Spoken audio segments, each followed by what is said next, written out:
Continues to find. A lot of people equate a biplane with an antique. That's not necessarily true in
Wingman in the front position, looking only at the leader's aircraft.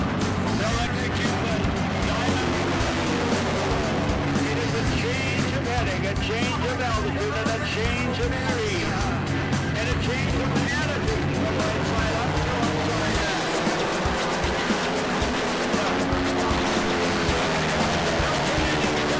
Sight of one another, getting ready to go to contact and cross right front.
This is an O2A Super Skymaster aircraft.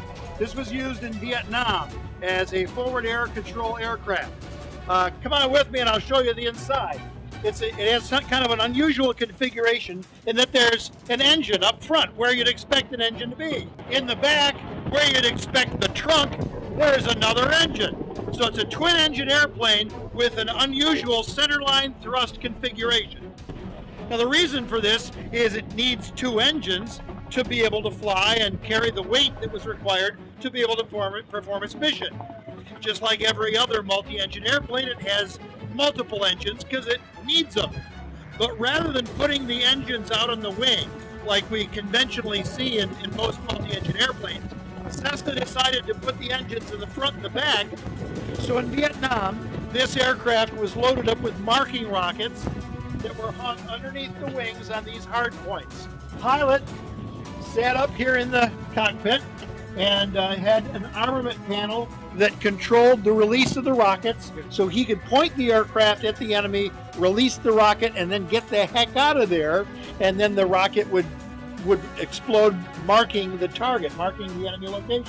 And then he had multiple radios that he would use to communicate with the friendly assets who he could bring in to put iron on target. He could bring in artillery, he could bring in naval aircraft, Air Force aircraft, or whatever was appropriate.